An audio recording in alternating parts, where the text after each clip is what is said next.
dans les abîmes insondables du temps, bien avant que le premier homme ne foule le sol de notre planète, une histoire extraordinaire prenait forme. Allah, dans sa sagesse infinie, avait déjà créé un monde vibrant de vie, mais aussi de chaos. C'était le monde des djinns, des êtres de feu sans fumée, dotés d'un libre arbitre. Mais hélas, beaucoup d'entre eux choisirent la voie de la corruption et de la rébellion, semant le désordre sur la terre. Face à cette transgression, l'ordre divin devait être restauré. Les armées célestes, composées d'anges purs et obéissants, furent envoyées. À leur tête se trouvait un être d'une dévotion et d'une connaissance exceptionnelle, Iblis. Il était le plus zélé parmi les serviteurs d'Allah. Et sous son commandement, les anges purifièrent la terre, repoussant les djinns rebelles dans les recoins les plus sombres du monde. La paix semblait revenue, une harmonie précaire mais établie sous le regard vigilant des cieux. Iblis, fier de sa victoire et de son statut, se tenait au sommet de la hiérarchie céleste. Mais l'histoire de la création ne faisait que commencer. Un jour, Allah rassembla les anges et leur annonça une nouvelle d'une portée cosmique.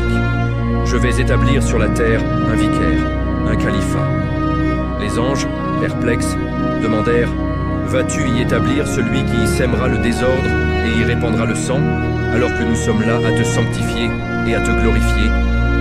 Allah, dans sa science infinie, répondit simplement « En vérité, je sais ce que vous ne savez pas. » Puis, Allah créa Adam. Pas de feu sans fumée comme les djinns, ni de lumière pure comme les anges, mais d'argile, de la boue humble de la terre. Il lui insuffla de son esprit et lui enseigna le nom de toute chose, une connaissance qu'aucun ange ni djinn ne possédait. C'est alors que l'ordre divin tomba. Prosternez-vous devant Adam. Tous les anges, dans une obéissance parfaite, s'exécutèrent. Tous, sauf un. Iblis, aveuglé par l'orgueil et la jalousie, refusa. Moi, créé de feu, me prosterner devant une créature de boue. Ce moment de désobéissance scella son destin. Sa fierté le transforma de serviteur zélé en ennemi déclaré. C'est le début d'une lutte éternelle, une épopée de trahison, de rédemption et de foi qui traverse les âges. Des batailles célestes aux drames les plus intimes de l'humanité. Cette histoire est la nôtre. C'est le début du chemin des prophètes, un sentier de lumière destiné à guider nos âmes. Pour découvrir la suite de cette saga incroyable et explorer les vies des messagers qui ont éclairé notre monde, abonnez-vous dès maintenant à la chaîne Le Chemin des Prophètes.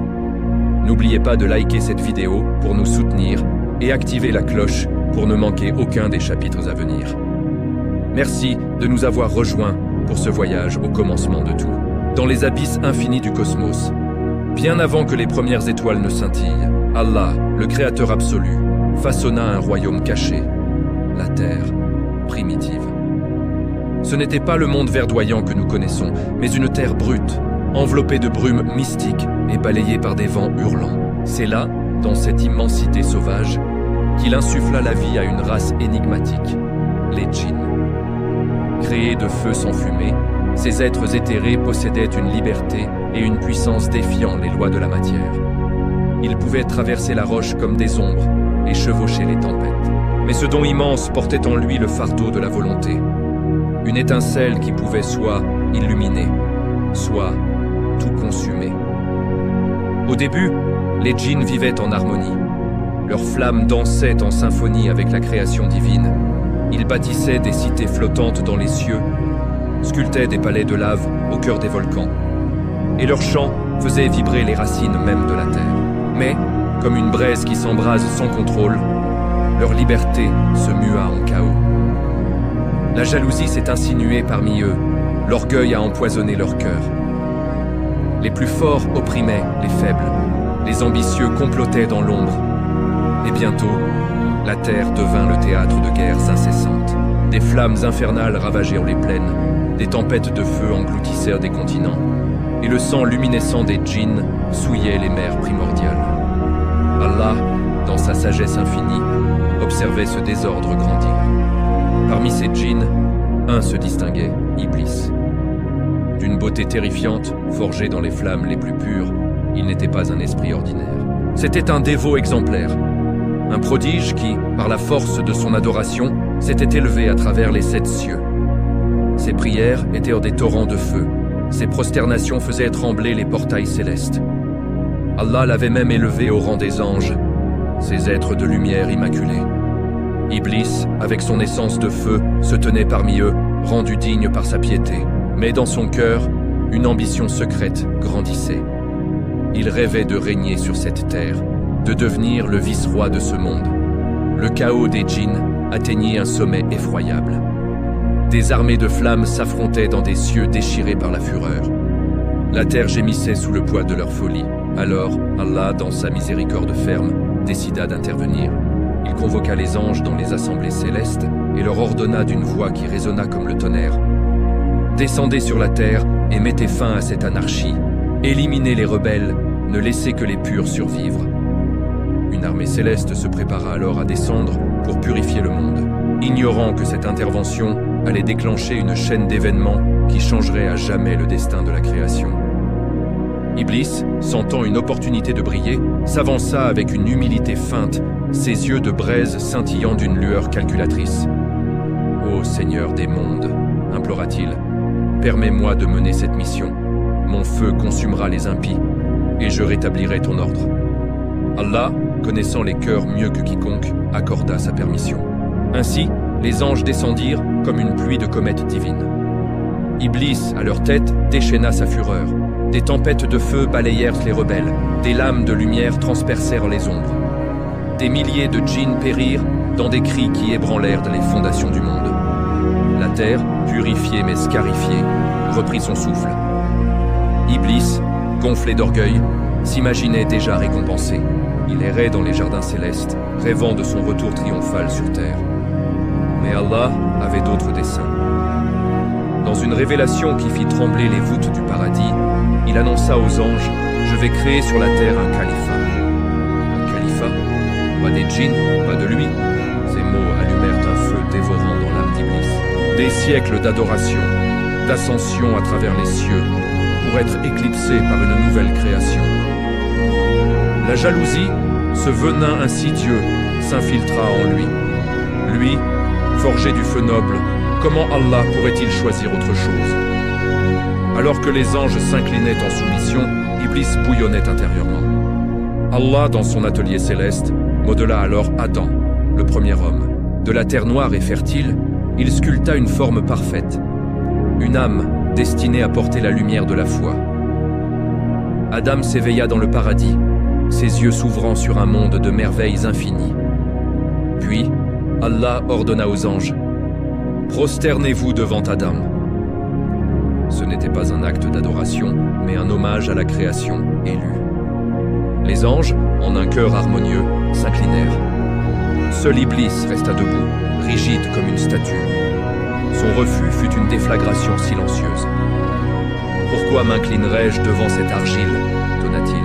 « Je suis fait de feu, lui de poussière. Il devrait s'agenouiller devant moi. » L'arrogance avait consumé sa piété.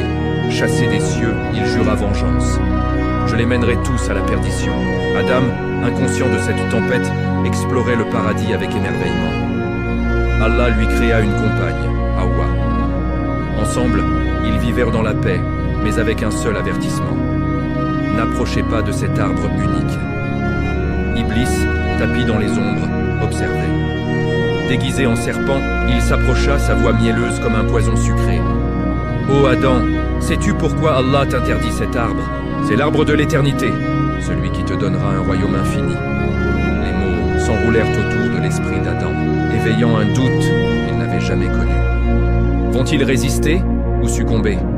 Abonnez-vous à la chaîne Le Chemin des Prophètes et likez cette vidéo pour plonger plus profondément dans cette épopée divine.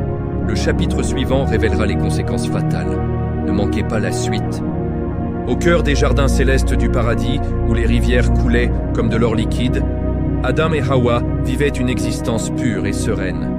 Imaginez des arbres chargés de fruits, guérissant l'âme d'un simple regard, et le vent murmurant des louanges divines. Adam, façonné par Allah, et Hawa, né de sa côte pour être sa compagne, profitaient de cette abondance. Ils goûtaient à des fruits qui fondaient sur la langue, comme des promesses d'éternité, et buvaient à des sources cristallines. Mais au centre de ce havre de paix se dressait l'arbre interdit. Ses fruits vermeils semblaient pulser d'une vie secrète, Allah les avait prévenus, n'approchez pas de cet arbre, car il est la porte de l'épreuve. C'était un test de leur obéissance, un fil ténu entre la félicité éternelle et la tentation. Pendant ce temps, Iblis, l'ange déchu, observait depuis les ombres. Consumé par la haine d'avoir dû s'incliner devant cette créature de terre, il ruminait sa vengeance. Patiemment, il attendit le bon moment. Il prit la forme d'un serpent aux écailles irisées et glissa silencieusement vers nos premiers parents. Sa voix était un murmure suave, une brise traîtresse. « Pourquoi votre Seigneur vous interdit-il cet arbre majestueux ?» susurra-t-il à Hawa. « Ces fruits renferment l'immortalité et un royaume infini. » Hawa hésita. Le doute, comme une fine fissure dans un cristal, venait de naître. Iblis sentit la brèche et insista, se tournant vers Adam. « Votre Créateur craint-il que vous ne deveniez comme les anges, immortels et puissants? Goûtez, et vous connaîtrez la vérité cachée. » Ces mots étaient un poison sucré, évoquant des visions de gloire et de puissance. Adam et Hawa se regardèrent, leur résolution commençant à faiblir. « Juste un goût, » murmura Adam. Emporté par l'instant, Hawa cueillit un fruit, et ils mordirent ensemble. À cet instant précis, tout bascula. Leurs yeux s'ouvrirent sur une nudité qu'ils n'avaient jamais perçue. La honte, une émotion nouvelle et dévorante, les submergea. Ils coururent arracher des feuilles pour se couvrir, le cœur lourd de regret. « Qu'avons-nous fait ?» gémit Hawa. Accablé, Adam implora le pardon. Allah, dans sa miséricorde, leur inspira alors des mots de repentance. « Ô notre Seigneur, nous avons été injustes envers nous-mêmes. Si tu ne nous pardonnes pas, nous serons parmi les perdants. » Leur sincérité toucha le trône divin. Allah leur pardonna, mais la conséquence de leur acte était inévitable. La chute avait eu lieu, et l'épreuve humaine sur terre allait commencer. Le paradis, qui était leur sanctuaire, est devenu le lieu de leur adieu. Dieu a décrété « Descendez tous de là. Vous serez ennemis les uns des autres. La terre sera votre demeure et votre lieu de jouissance pour un temps. » Adam et Ève ont été expulsés, tombant à travers les cieux comme des étoiles filantes pour atterrir sur une terre encore sauvage. Adam a touché le sol du mont Arafat, Ève sur une plaine lointaine. Ils se sont cherchés pendant des années, le cœur lourd de séparation. Enfin réunis, ils ont pleuré leur perte mais ont trouvé dans leur union une force nouvelle. La vie sur terre était rude, la faim, le froid, la fatigue. Pourtant, dans cette adversité, une résilience est née. Ève a porté la vie, donnant naissance 20 fois à des jumeaux, un garçon et une fille, reflétant la diversité infinie de la création. Parmi ces enfants, 2 frères sont devenus les figures d'un drame poignant. Kabil, l'aîné, un fermier au cœur tourmenté, et Habil, le cadet, un berger à l'âme pieuse. Selon la loi de l'époque, il devait épouser la sœur jumelle de l'autre. La sœur de Kabil était d'une beauté radieuse, tandis que celle d'Habil était plus modeste. Kabil, consumé par l'envie, a refusé. Son cœur se tordait de jalousie. Le conflit s'est envenimé, et Adam a imploré une résolution divine. Une révélation est venue, que chacun offre un sacrifice. Celui dont l'offrande serait acceptée aurait raison. Habil, pieux, a choisi son meilleur agneau. Kabil, rongé par l'avarice, a offert des récoltes médiocres. Un feu céleste a consumé l'offrande de Habil, mais a laissé celle de Kabil intacte. La jalousie de Kabil a explosé en rage. « Je te tuerai !» a-t-il hurlé. Habil a répondu calmement. « Si tu lèves la main sur moi, je ne lèverai pas la mienne, car je crains Dieu. » Mais la nuit, guidé par les murmures du diable, Kabil a frappé son frère d'une pierre, commettant le premier meurtre. Submergé par le remords, il a erré jusqu'à ce que Dieu envoie 2 corbeaux, l'un enterrant l'autre. Inspiré, Kabil a creusé une tombe pour son frère, des larmes creusant des sillons sur son visage. Ce meurtre a marqué la terre d'une tache indélébile. Le temps a passé. Sentant sa fin approcher, Adam a rassemblé ses enfants. Il leur a dit « Dieu enverra des messagers pour vous guider. Adorez le seul et fuyez le mal. » Son âme s'est élevée, et les anges ont enseigné les rites funéraires à l'humanité. La terre, désormais orpheline de son premier prophète, est entrée dans une nouvelle ère. Abonnez-vous à la chaîne Le Chemin des Prophètes et likez cette vidéo pour découvrir les mystères du chapitre suivant. L'épopée continue avec des révélations qui changeront tout. Ne ratez pas la suite. Après la disparition d'Adam, que la paix soit sur lui, la terre semblait retenir son souffle, comme si le monde entier pleurait la perte de son premier guide. Ses enfants, dispersés sur de vastes plaines et des montagnes escarpées, portaient en eux l'écho de ses dernières paroles. Adorez Allah seul et fuyez le mal. Hawa, la mère de l'humanité, veillait sur eux avec une tendresse infinie, rappelant les jardins perdus du paradis. Mais le temps est un fleuve qui emporte tout. Les générations se sont succédées, les familles sont devenues des clans nomades. L'humanité naissante a appris à dompter la terre. Ils semaient des graines, chassaient et bâtissaient des abris de pierre et de bois. Pourtant, au cœur de cette expansion, les graines de la corruption ont germé. La lignée de Kabyles, exilée et rongée par le remords, a fondé des cités où la force primait sur la foi. Ils ont forgé des outils de métal et taillé des idoles dans la pierre, ignorant que c'étaient des pièges tendus par Iblis. De l'autre côté, la lignée pieuse de Habil perpétuait la foi pure.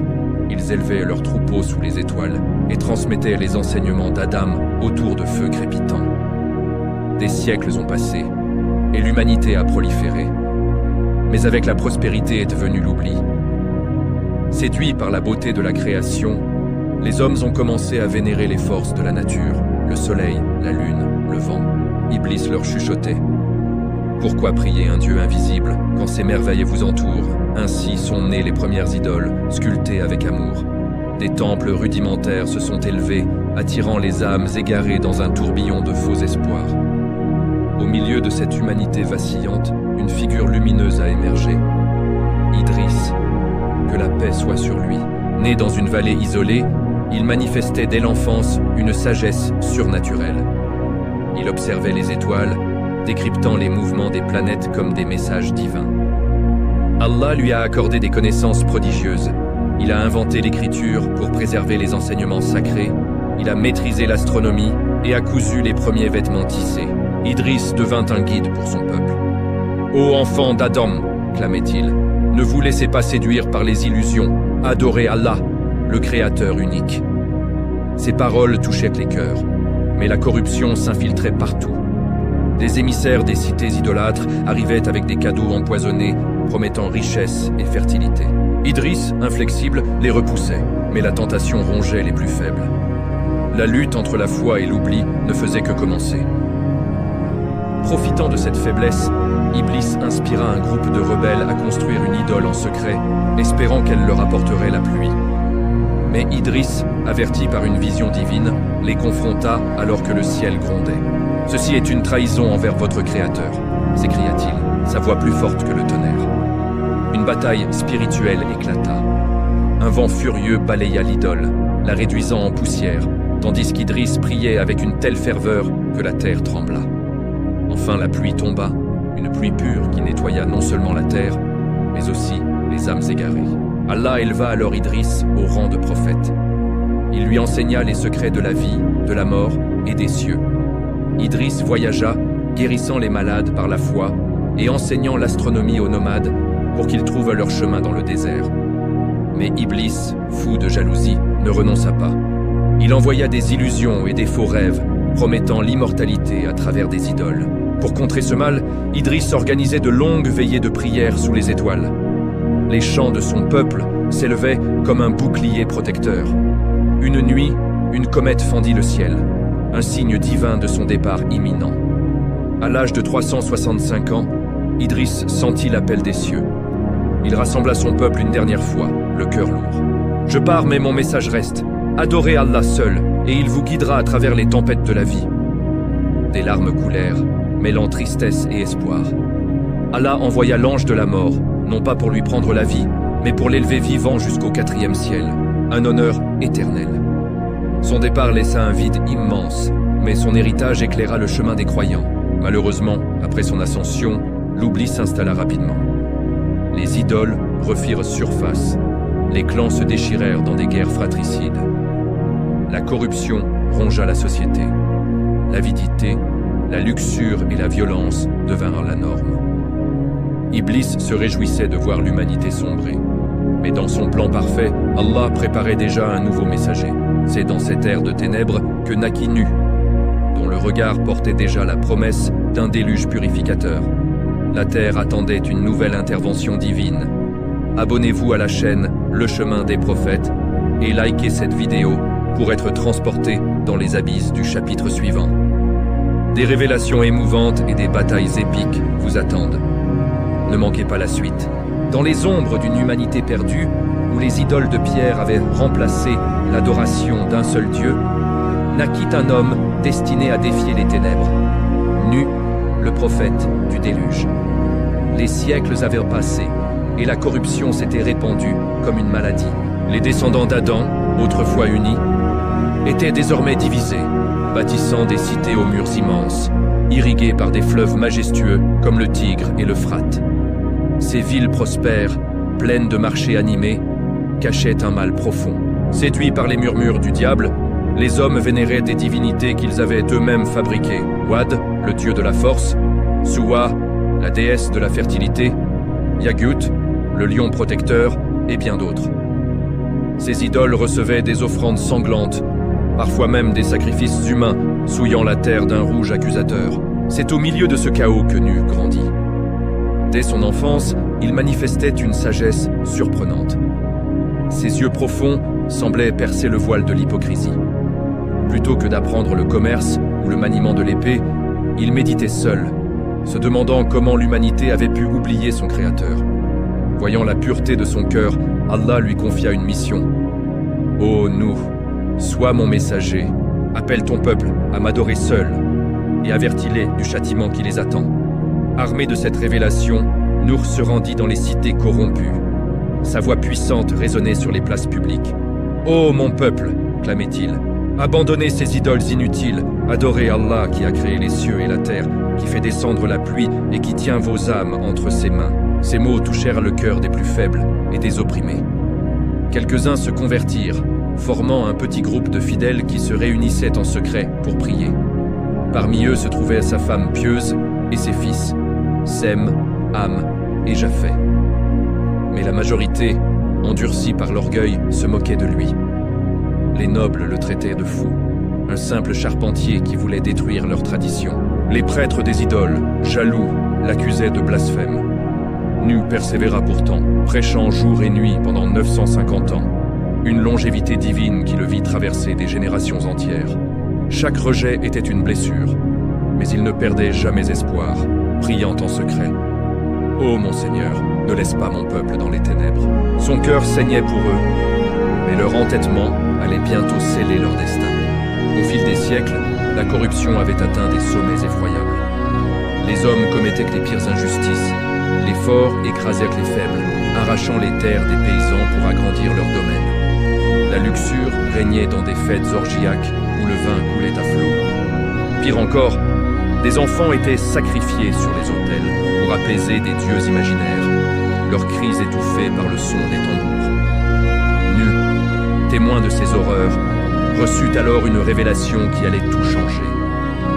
Construis une arche, car je vais faire descendre un déluge qui purifiera la terre de cette souillure.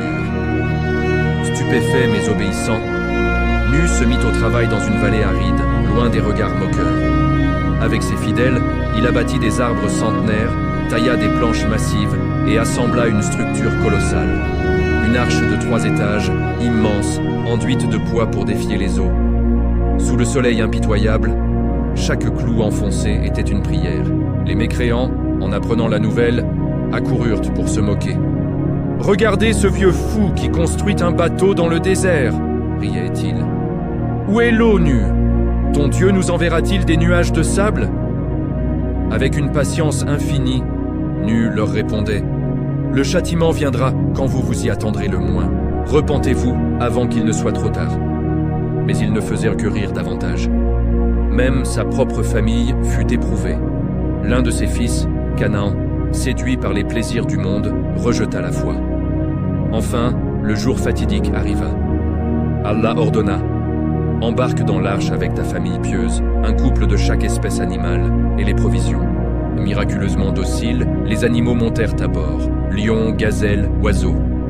Une poignée de croyants les rejoignit, le visage illuminé par la foi. Puis, le ciel s'assombrit. Des nuages noirs crevèrent en un torrent incessant. La terre trembla et des fontaines jaillirent du sol. Pluie et source se mêlèrent pour former un océan déchaîné. Les eaux montèrent, inexorables, engloutissant tout sur leur passage. Paniqués, les mécréants fuyaient vers les hauteurs, hurlant des supplications tardives. « Nu, sauve-nous !» criait-il, mais l'arche s'éloignait déjà.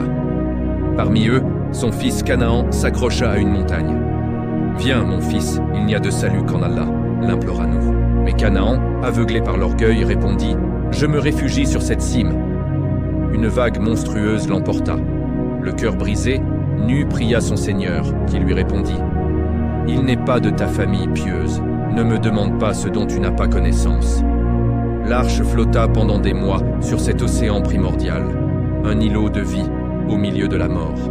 Lorsque les eaux se retirèrent enfin, l'arche s'échoua sur le mont Judi. Nous et les survivants découvrirent une terre purifiée, prête à renaître. Des arcs-en-ciel peignaient le ciel. Ils plantèrent les premières graines, remercièrent Allah et repeuplèrent la terre avec une foi renouvelée. L'histoire de Nour résonne comme un avertissement éternel. La foi est une arche face aux tempêtes de la vie. Abonnez-vous à la chaîne Le Chemin des Prophètes et likez cette vidéo pour naviguer vers les horizons du chapitre suivant. Des alliances divines et des batailles titanesques vous y attendent. Ne manquez pas la suite. Mes chers frères et sœurs, nous voici au cœur d'une des pages les plus sombres, mais aussi les plus riches d'enseignements de notre histoire. Après la descente d'Adam et Hawa sur terre, la vie a repris son cours. Leurs enfants ont commencé à peupler le monde. Hawa a accouché 20 fois, donnant naissance à chaque fois à des jumeaux, un garçon et une fille. Subhanallah, l'humanité grandissait. Parmi ses enfants, 2 frères allèrent marquer l'histoire à jamais, Kabil et Habil. Kabil, l'aîné, était agriculteur, travaillant la terre. Habil, son cadet, était berger, veillant sur ses troupeaux. 2 frères, 2 métiers, mais surtout 2 cœurs très différents. Le temps du mariage est arrivé. Selon la loi divine de l'époque, le garçon d'une portée devait épouser la fille d'une autre. Kabil devait donc épouser la sœur jumelle de Habil, et Habil celle de Kabil. Mais il y avait un problème. La sœur jumelle de Kabil était d'une beauté exceptionnelle, tandis que celle de Habil l'était moins. Kabil, envahi par l'orgueil, refusa cet arrangement. Il voulait sa propre sœur jumelle, la plus belle. Il s'est mis en colère, disant « Pourquoi devrais-je épouser la moins belle? Je veux garder ma sœur. » Son cœur commençait déjà à s'assombrir, rongé par la jalousie, ce poison semé par Iblis. Adam, leur père et prophète, fut attristé par cette dispute. Il tenta de les raisonner, mais Kabil resta inflexible. Alors, une révélation divine ordonna une épreuve. Chacun devait faire un sacrifice. Celui dont l'offrande serait acceptée par Allah aurait raison.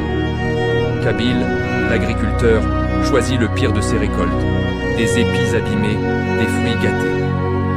Il les déposa sans aucune sincérité, le cœur plein d'arrogance. Habil, le berger, fit tout le contraire. Il choisit la plus belle et la plus grasse de ses brebis, le meilleur de ce qu'il possédait, et l'offrit avec humilité et amour pour son Créateur. Ils déposèrent leurs offrandes sur une montagne. La coutume voulait qu'un feu descende du ciel pour consumer le sacrifice accepté. Et c'est ce qui arriva. Le feu enveloppa l'offrande de Habil, la brebis disparut dans les flammes, signe de l'acceptation divine. Celle de Kabil resta là, intacte, rejetée. À cet instant, la haine et la jalousie de Kabil explosèrent. Il regarda son frère avec une rage folle et prononça ces paroles terribles « Je vais te tuer !» La première menace de meurtre de l'histoire venait d'être prononcée entre 2 frères. La suite de cette tragédie nous enseigne des leçons cruciales sur le repentir, la jalousie et les conséquences de nos actes. Ne manquez pas la suite de cette histoire puissante. Abonnez-vous et activez les notifications pour ne rien rater. Face à la menace, Habil répondit avec une sagesse qui nous touche encore aujourd'hui. Allah accepte que des cœurs qui le craignent. Même si tu lèves la main pour me tuer, je ne lèverai jamais la mienne contre toi. Je crains Allah, le Seigneur des mondes. Mais Kabil, aveuglé par la jalousie, n'écouta pas. Shaitan lui murmura alors le pire des secrets. Comment prendre une vie? Comment commettre l'irréparable? Un jour, alors que Habil était seul, en prière ou endormi, Kabil s'approcha. Avec une pierre ou un outil, il frappa son frère de toutes ses forces. Le sang coula. le tout premier sang humain versé sur cette terre. Le corps de Habil gisait, immobile.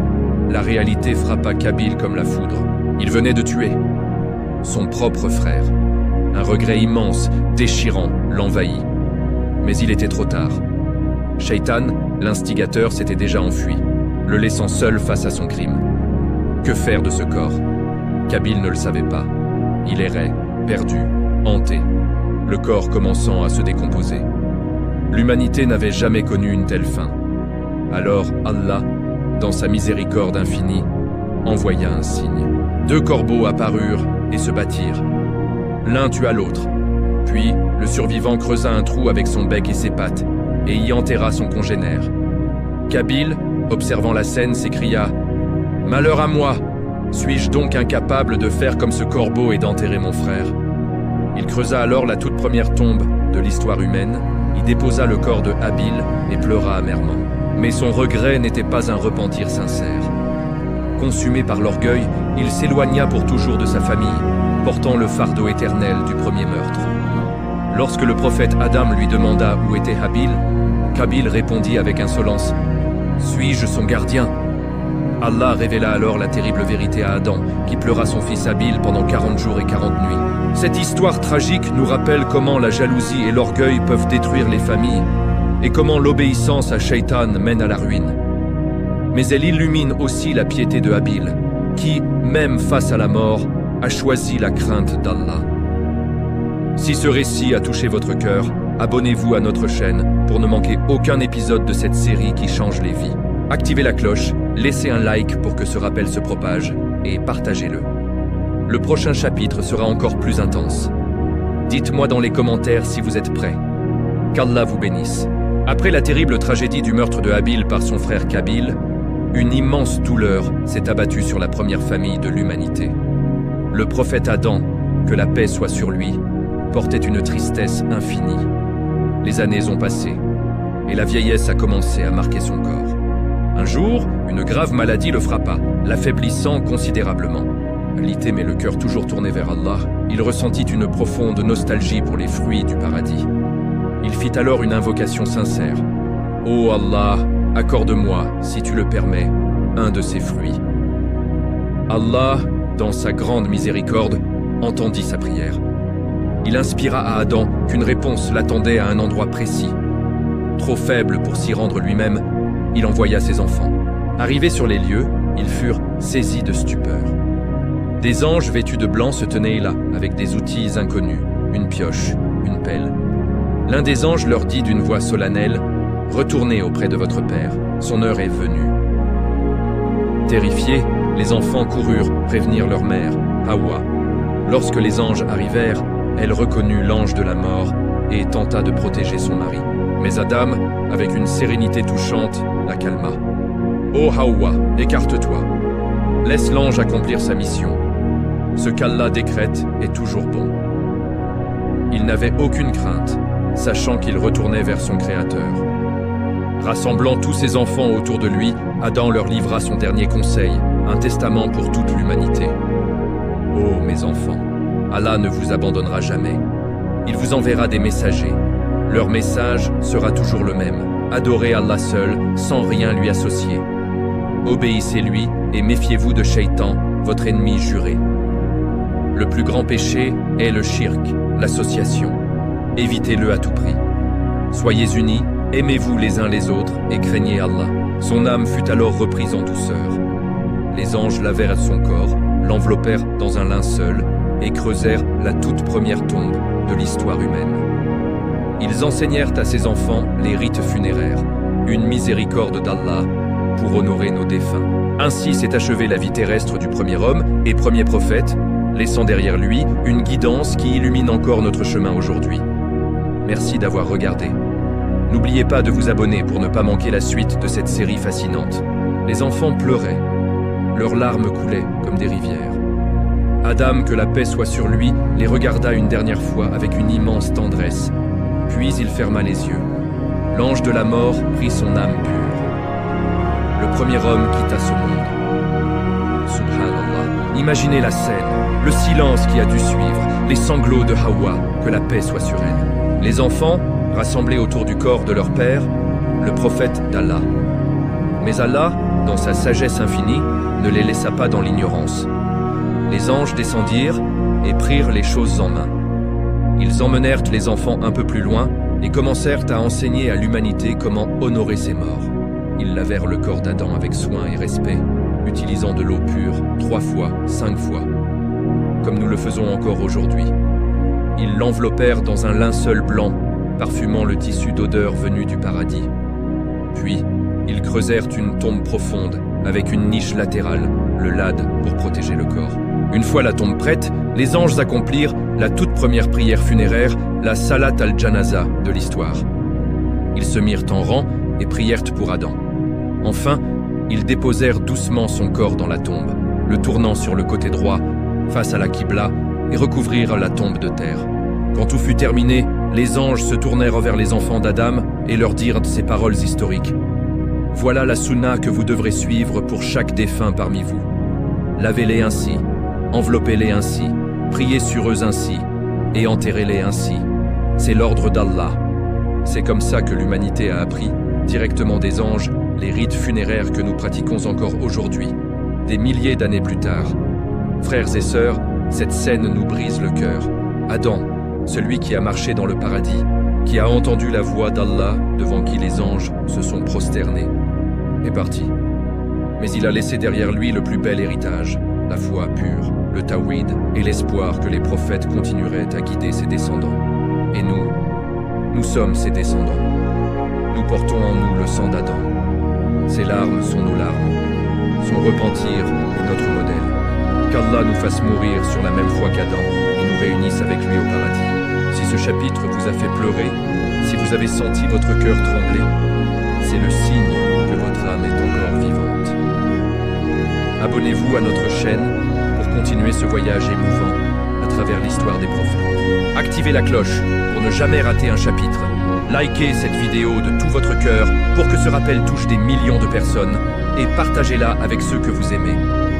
Le prochain chapitre nous emmènera vers Idriss, le premier à écrire et à être élevé au ciel. Dites-moi en commentaire si vous êtes prêts. Qu'Allah nous guide tous. Amin. Assalamu alaikum, chers frères et sœurs. Après la mort de notre père Adam, paix sur lui, la terre a continué à se peupler. Les générations se sont succédées. La descendance pieuse d'Adam a gardé la flamme de la foi allumée. Mais avec le temps, l'oubli a commencé à s'installer. Les sociétés se sont formées et peu à peu, certains ont commencé à s'écarter du message pur. L'adoration d'Allah seul s'est mélangée à des innovations et à l'amour excessif de ce bas monde. C'est alors qu'Allah, dans sa miséricorde infinie, a envoyé le premier prophète après Adam, Idriss, paix sur lui. Descendant direct d'Adam, son nom, Idriss, signifie « celui qui étudie, l'enseignant ». Il était un homme d'une grande sagesse et d'une soif de connaissance insatiable. Allah lui a accordé des dons uniques. Idriss fut le premier homme à écrire avec le kalam, la plume. Avant lui, tout se transmettait oralement. Il a inauguré l'écriture, préservant ainsi la science divine pour les générations futures. Il fut aussi le premier à étudier les étoiles, non pour les adorer, mais pour y voir la grandeur d'Allah. Il a également enseigné l'art de coudre des vêtements, montrant à son peuple comment se vêtir avec décence. Idriss vivait parmi un peuple qui commençait à glisser vers l'idolâtrie. Certains sculptaient des statues en l'honneur des pieux disparus, qui sont ensuite devenus des objets d'adoration. Face à cela, Idriss s'est levé comme une lumière. Jour et nuit, il prêchait avec une douceur et une éloquence extraordinaires. Ô mon peuple, adorez Allah seul. Il n'y a de divinité que lui. Revenez à lui avant qu'il ne soit trop tard. Sa sagesse a touché de nombreux cœurs. Des milliers de personnes l'ont suivi, formant une communauté pieuse et juste. Idriss lui-même était un modèle d'adoration. Il jeûnait presque chaque jour et passait ses nuits en prière, au point que les anges s'émerveillaient de sa dévotion. Le Coran mentionne son élévation à un haut lieu, mais les détails de sa vie et de sa fin restent un mystère que seul Allah connaît. Ce que nous retenons d'Idriss, paix sur lui, c'est son rôle de pionnier. Le premier écrivain, le premier savant des astres, le premier couturier, et surtout, un guide infatigable qui a rappelé aux hommes le chemin de l'unicité d'Allah. Il est la preuve qu'Allah n'abandonne jamais l'humanité et envoie toujours des lumières pour nous guider. Puis l'ange Jibril lui montra l'enfer, les flammes dévorantes, les chaînes, les tourments inimaginables. Face à cette vision, Idriss trembla et pleura de peur pour son peuple. À son retour, ses prêches devinrent encore plus puissants. Il avertissait avec larmes: J'ai vu de mes propres yeux, ne vendez pas votre éternité pour quelques jours de plaisir dans ce monde. Mais le plus grand miracle d'Idriss, que la paix soit sur lui, reste ce qu'Allah lui accorda à la fin de sa vie terrestre. Idriss avait atteint un degré spirituel si élevé que la mort ordinaire ne lui était pas destinée. Un jour, alors qu'il marchait seul, l'ange de la mort vint à sa rencontre sous une forme humaine. Il lui dit: « Ô Idriss, Allah m'a ordonné de prendre ton âme, mais il m'a aussi permis de te demander: souhaites-tu que je retarde ton heure ?» Idriss répondit simplement: « Non, je désire rencontrer mon Seigneur. » L'ange de la mort prit alors son âme avec une douceur infinie. Mais au lieu de descendre vers la terre, l'âme d'Idriss fut élevée. Allah dit dans le Coran, dans la sourate Maryam, et évoque dans le livre Idriss: « Il était un véridique, un prophète, et nous l'avons élevé à un haut rang. » Les savants expliquent que « élevé à un haut rang » signifie que Allah, elle, a élevé vivants, corps et âme, vers les cieux. Idriss ne goûta pas à la mort comme nous la connaissons. Il fut transporté vers un lieu élevé, certains disent le 4e ciel, d'autres le 6e, où il réside encore aujourd'hui, vivant, adorant Allah sans cesse. Subhanallah. Imaginez cela. Un homme parmi nous, un descendant d'Adam, élevé vivant au ciel pour son adoration sincère, sa science et sa prédication. Idriss nous laisse un héritage immense. L'importance de la science utile et de l'écriture pour préserver la vérité. L'appel constant à l'unicité d'Allah face à l'idolâtrie et aux passions. Et la possibilité d'atteindre des degrés spirituels si élevés que Allah nous honore au-delà de l'inimaginable. Frères et sœurs, quand nous prenons une plume pour écrire un rappel, quand nous étudions les étoiles en disant Subhanallah, quand nous prêchons la vérité même si nous sommes peu nombreux, nous marchons sur les traces d'Idriss. Qu'Allah nous fasse aimer la science bénéfique, qu'il nous élève en degrés dans cette vie et dans l'au-delà, et qu'il nous réunisse avec Idriss au paradis éternel. Si ce chapitre vous a émerveillé, si vous avez senti votre cœur s'élever en entendant l'histoire de ce prophète unique, alors ne gardez pas cette émotion pour vous seul. Abonnez-vous immédiatement à Le Chemin des Prophètes pour poursuivre ce voyage extraordinaire. Activez la cloche pour être averti à chaque nouveau chapitre. Likez cette vidéo avec conviction pour que ce message atteigne les cœurs endormis et partagez-la partout autour de vous. Le prochain chapitre nous plongera dans la plus grande catastrophe que l'humanité ait connue. L'histoire de nous, Noé et le déluge. Des siècles de prêches, une arche immense et une poignée de sauvés. Dites-moi dans les commentaires si vous êtes prêts pour le chapitre 8. Qu'Allah nous élève tous comme il a élevé Idriss. Amin. Ô frères et sœurs, préparez vos cœurs. Nous arrivons à l'une des épreuves les plus gigantesques de toute l'histoire humaine. L'histoire du prophète Nouh, que la paix soit sur lui. Après le prophète Idriss, les générations se sont multipliées. Mais avec le temps, le message pur de l'unicité d'Allah, le Tawhid, a commencé à s'effriter. Les gens ont commencé à sculpter des statues en mémoire d'hommes pieux disparus.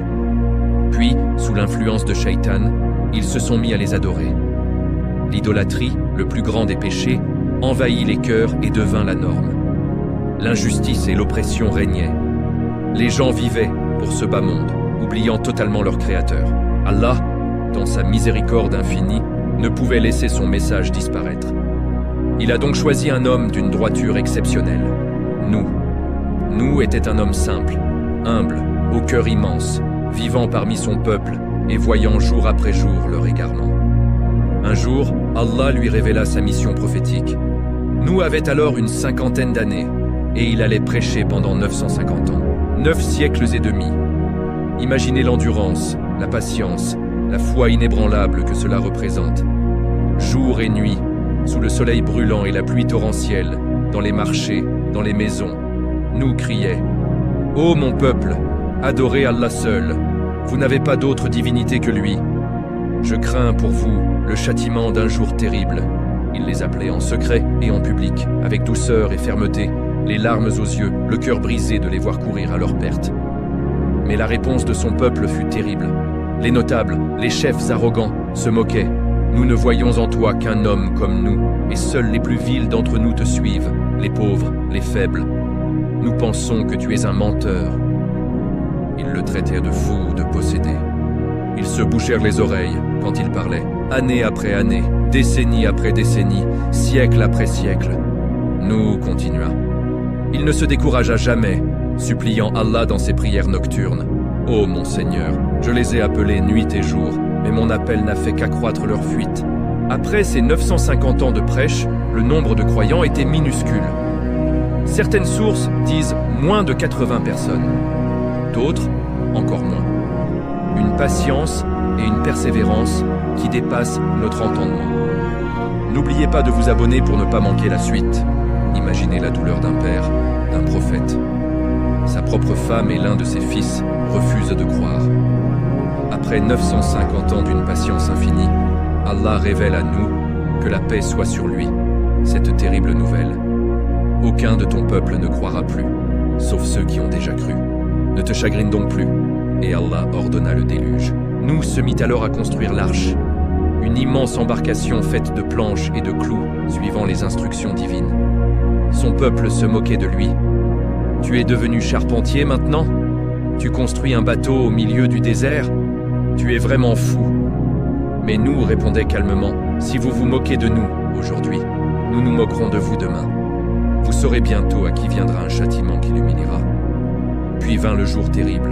Allah ordonna, « Embarque dans l'arche 2 couples de chaque espèce, ta famille, sauf celui contre qui la parole a déjà été prononcée, et ceux qui ont cru. » Nous appela une dernière fois son fils, « Ô mon fils, monte avec nous, ne sois pas avec les mécréants. » Mais le fils, arrogant, répondit, « Je vais me réfugier sur une montagne qui me protégera de l'eau. » Nous supplia, « Il n'y a aujourd'hui aucun refuge contre l'ordre d'Allah. » Mais le fils tourna le dos, et une vague immense l'emporta sous les yeux de son père. Le cœur de nous se brisa. Il cria vers Allah, « Ô mon Seigneur, mon fils et de ma famille. » Allah répondit avec une sagesse infinie, « Ô nous, il n'est pas de ta famille, c'est une œuvre mauvaise. Ne me demande pas ce dont tu n'as aucune connaissance. » Nous, même dans sa douleur immense, se tourna immédiatement vers son Seigneur. « Ô mon Seigneur, je cherche refuge auprès de toi. Si tu ne me pardonnes pas, je serai du nombre des perdants. » Le ciel se déchira, la terre jaillit en source. L'eau monta jusqu'à tout recouvrir. Seuls survécurent ceux qui étaient dans l'arche. Après des mois, Allah ordonna à la terre d'absorber son eau et au ciel de s'arrêter. L'arche se posa sur le mont Judi. Une nouvelle humanité allait naître de ces quelques survivants. Nous tous, nous sommes les enfants de nous. Cette histoire nous rappelle que la vérité finit toujours par triompher, que le salut ne vient que par l'obéissance à Allah, et que la patience est une vertu immense. Si ce chapitre vous a touché, si vous avez ressenti la douleur et la patience de nous, alors partagez cette émotion. Abonnez-vous maintenant à Le Chemin des Prophètes. Activez la cloche, likez cette vidéo avec tout votre cœur et partagez-la partout. Le prochain chapitre nous emmènera vers Houd et Salih, les prophètes des peuples anciens. Dites-moi dans les commentaires si vous êtes prêts pour le chapitre 9. Qu'Allah nous compte parmi les patients comme nous. Amin. Assalamu alaikum, chers frères et sœurs. Nous voilà arrivés au dernier chapitre de notre série. Après le déluge, la terre a été purifiée, et les descendants de nous, Noé, que la paix soit sur lui, se sont multipliés. Les nations se sont formées, les civilisations ont fleuri. Mais l'oubli a de nouveau gagné le cœur des hommes. L'orgueil et l'idolâtrie sont revenus. 2 peuples se sont particulièrement distingués par leur puissance matérielle et leur refus total de la vérité. Le peuple de Had et celui de Tamoud.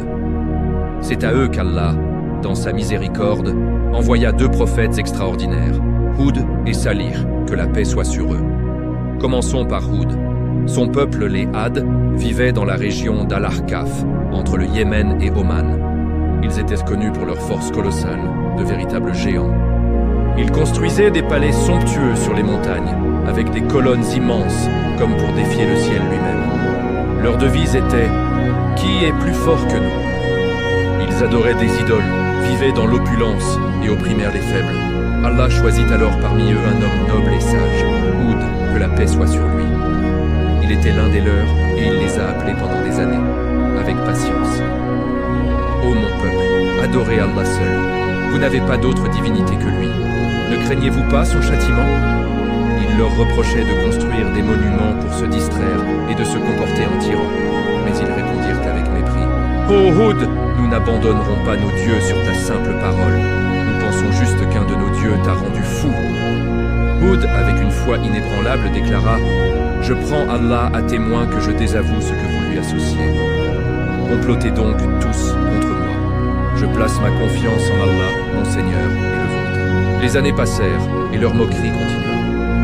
Houd les avertit alors d'un châtiment terrible. Ils rirent « Fais venir ce que tu nous promets, si tu dis la vérité. » C'est alors qu'un nuage sombre apparut. Après une longue sécheresse, ils se réjouirent, pensant que c'était la pluie. Mais Houd leur cria « Non, c'est ce que vous vouliez hâter. Un vent porteur d'un châtiment douloureux. Pendant 7 nuits et 8 jours, un vent glacial et hurlant s'abattit sur eux. Il arrachait ces géants comme de simples troncs de palmiers. Leurs palais s'effondrèrent. À la fin, il ne restait plus rien, que des ruines vides, témoins silencieux de leur arrogance. Seul Houd et les quelques croyants furent sauvés. Après les Ad, vint le peuple de Tamoud. Ils héritèrent de leur savoir-faire en construction et le surpassèrent même, taillant des maisons entières dans la roche, dans la région d'Al-Hijr. Mais comme leurs prédécesseurs, ils tombèrent dans l'idolâtrie et l'orgueil. C'est à eux qu'Allah envoya le prophète Salih, que la paix soit sur lui. Il était connu pour sa sagesse et sa droiture. Nous explorerons son histoire et le destin de son peuple dans un prochain épisode, si Dieu le veut. Merci de nous avoir suivis. N'oubliez pas de vous abonner pour ne pas manquer la suite. Que la paix soit sur vous. Salih les appela avec douceur. Ô mon peuple, adorez Allah. Vous n'avez pas d'autre divinité que lui. Il vous a créé de la terre et vous y a établi. Demandez-lui pardon. Mon Seigneur est tout proche et il répond. Mais les notables, remplis d'orgueil, dirent « Ô Salih, on avait de grands espoirs en toi. Tu vas nous interdire d'adorer ce qu'adoraient nos pères? On doute vraiment de ce que tu dis. » Salih a insisté pendant des années. Alors ils lui ont lancé un défi. « Si tu es vraiment un prophète, montre-nous un miracle. » Sur ordre d'Allah, une roche immense s'est fendue, et une chamelle géante, miraculeuse, sur le point de mettre bas, en est sortie. Salih leur dit « Voici la chamelle d'Allah, un signe pour vous.